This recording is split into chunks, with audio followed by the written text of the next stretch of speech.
should scan those old family photos, but you're maybe not quite sure how to get started. Today we're going to cover some basics so you can finally get those old family photos scanned. Hi, I'm Beth Saunders, genealogist, creative memories advisor, and former archives associate. Now, this is not going to be really technical. I'm not going to get into the brands you should buy or the software you should get, but just some basics like resolution and how to store your files so that you can get started with whatever devices that you have. At the archives, we have a few different ways to digitize pictures. So one is to use a flatbed scanner. That's the main thing that we use, and I'm going to really dig into that in a few minutes. Another way is to take pictures with a digital camera. Now, for professionals, they have a mount, and they mount their camera, and they have an area where you can just go through a lot of pictures pretty quickly. And that is the preferred way to take pictures of really oversized books, fragile things that you don't want to expose to a lot of light. So that's a great way, is to take a picture with a digital camera.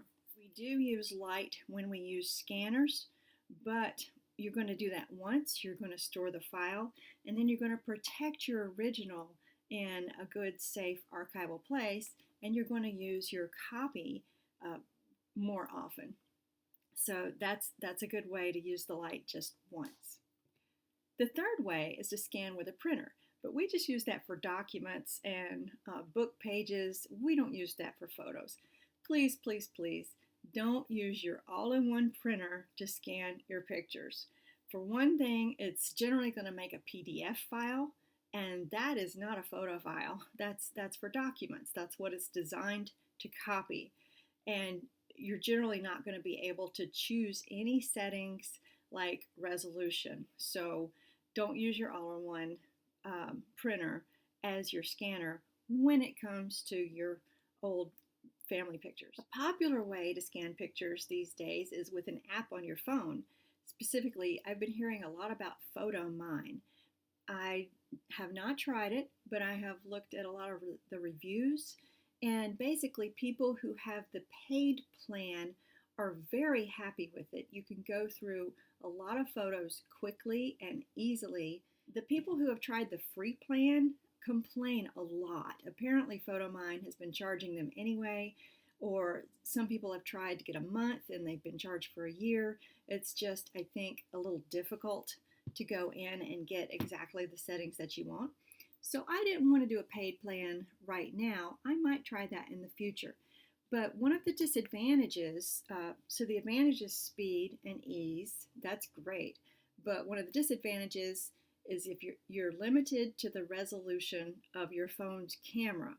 Now, phone cameras are pretty good right now, but that's going to be great for when you have normal size pictures. Maybe if you have something like this and you want to convert it to a 4x6, that wouldn't be too bad. But if you have these really tiny pictures, I mean, look at the faces here. I'm going to want to blow this up to a much larger size. And even though the camera on my phone is pretty good, it's not going to give you the resolution you want to blow things up larger. Now, when you get into slides and negatives, that's another thing PhotoMine says that they do if you get a light table. I even have a light table, but again, you're going to start with something really small and you're going to want to blow that up many times its original size. You're going to lose resolution because your phone just doesn't have it. Another method is these new speed scanners. Now, that's really going to save you some time, but I'm not going to put a really fragile old photo through a feeder. That's just too much risk, and I don't want to take that kind of risk. So if you have a lot of late 20th century 4x6 photos that for some reason you want to scan hundreds, then maybe one of those speed scanners would be the way to go. But we're talking about heritage pictures here, so unfortunately you're not going to be able to run them through a feeder and keep them safe. The final method is to send your pictures off to a company and let somebody else do the scanning. That's easier, but if you have a lot of pictures, it can get quite expensive. We actually use a company for our home movies and audio recordings, but we don't do a large quantity, and so that works for us. Flatbed scanners have the best quality, the most options, but they can be slow and tedious, which is why I've kind of put it off until today. But we're going to use that. It's going to be a best option for now. Again, I might try the photo app on certain things at a future date. Remember in our last video or past video that I had these borrowed photos, right? So I'm going to prioritize the ones that my cousins and I all want. And that gets into why do we scan our pictures? Well, for me, it's sharing. For some people, it's backup, and it is a good backup in case something happens to your originals. Um, but if you have a whole lot, sometimes it can be a little daunting. And then, but basically in the archives world, your paper lasts a lot longer if it's in a good archival protected place. It lasts a lot longer than digital media, which changes frequently. For example, I have a lot of pictures backed up on CD-ROMs. I do have a CD-ROM device that I can plug into my USB port in a computer, but not everybody does. So digital media changes quickly, and paper, if you can preserve it, this is my primary document. The digital is just for backup, but it's also for sharing because my cousins want copies of these pictures. We all want copies, and I am going to start today with the ones that we all want, and maybe I will not scan some of the ones that have pictures of people that we don't know who they are, or if they have just one family member, then maybe the originals will go to that family member and we all don't want a copy. Kind of depends on what it is. Let's get started. First, you turn your scanner on, and I have one of these older ones that is, it's not Wi-Fi, so I have plugged it into the USB in my laptop, and I'm actually bilingual. I use a Mac and a PC, and my older Mac tends to work with the scanner better. They're the same generation, so they talk. But these old Epsons, they last a long time. It really doesn't matter if it's several years old. These are just workhorses. So, but like I said, I'm not getting into technical stuff or the brand, but I will tell you that when you, this is a flatbed scanner, and when you get to a size that is larger than 12 inches, then the price really jumps up. So this will do 8 by 10s and all kinds of things that I'm using easily. But if you were going to scan scrapbook pages, then that would be sort of a whole nother ball game. I go to my scanner software and open that. I'm going to start out with one of these larger 8 by 10 photos. So I turn it over and place it on the scanner bed and move it to the corner where you see an arrow. Then I'm going to close the lid and go to my laptop with my scanner software. So I am in professional mode in the Epson scan, and current setting, the document type is reflective. That's what you use for photos. So we're going to talk about slides and negatives in the next video, but right now it's reflective. It's on the document table. It's a photo. I'm going to leave this the way it was, which was 48-bit color. And this is the big thing that I select. Since this is a large photo, to save file space, I'm going to put that at 300 dpi. And anything you scan, that's the lowest you want to go is 300 dpi because you're going to want to print a picture.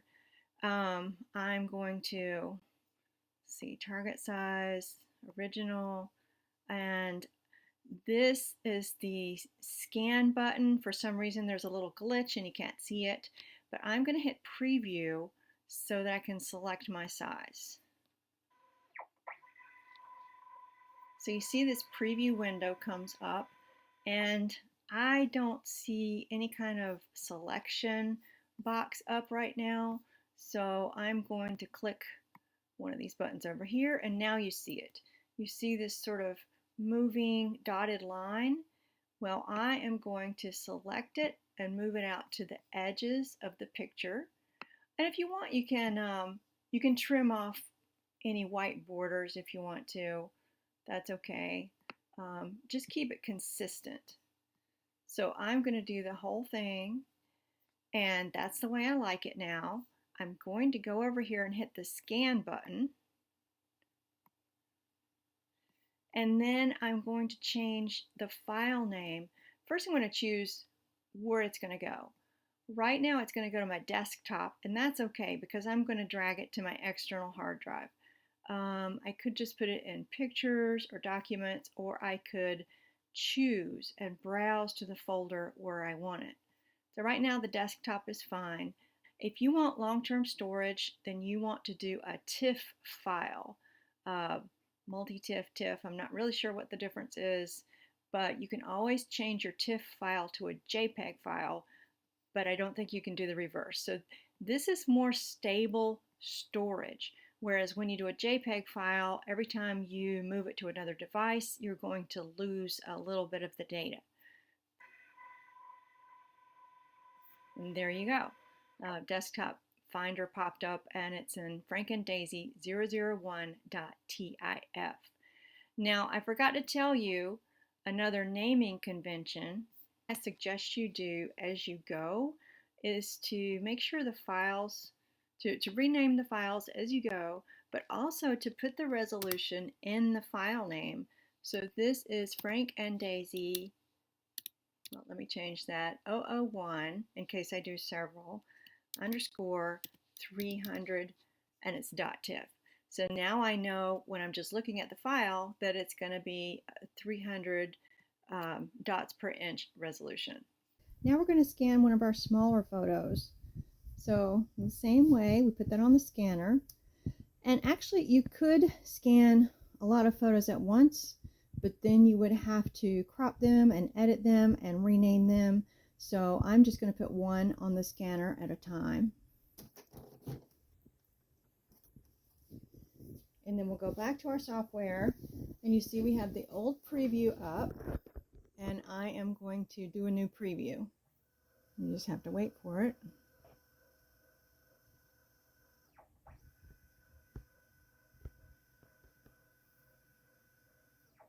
And you'll see that my selection pane is way too big, so I'm going to have to adjust that.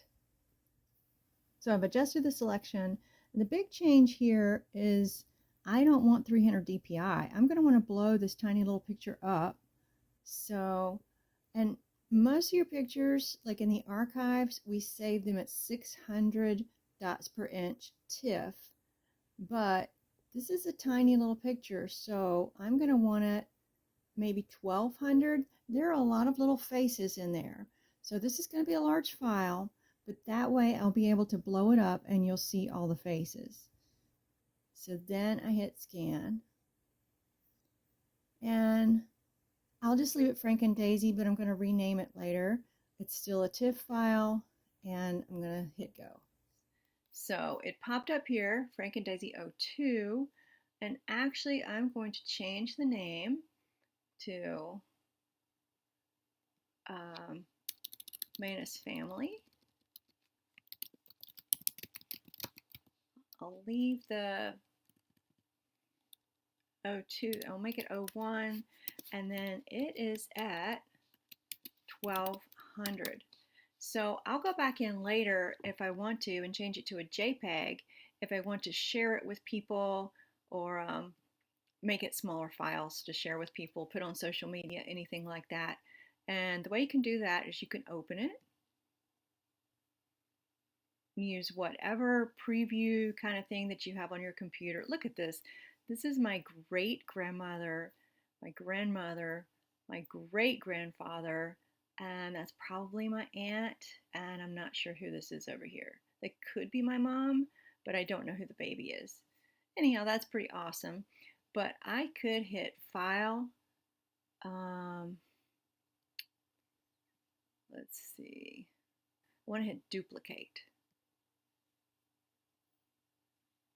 Okay, now I have a copy, and I'm going to hit File, Save, and now I can change the format to JPEG, and I could change the quality. Right now it's 2.7 meg. That's probably pretty decent. I don't know. I'm not going to call it 1200. I'm just going to call it 001.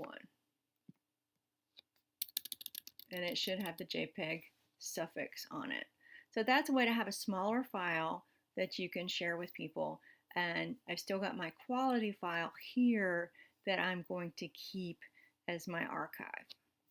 I really love looking at those old pictures. Oh my goodness, the family back then is just great. I was getting a little sidetracked here. So anyhow, I hope you enjoyed it. Let me know in the comments if you have any questions, and come back next time. I'll see you and we'll do negatives and slides.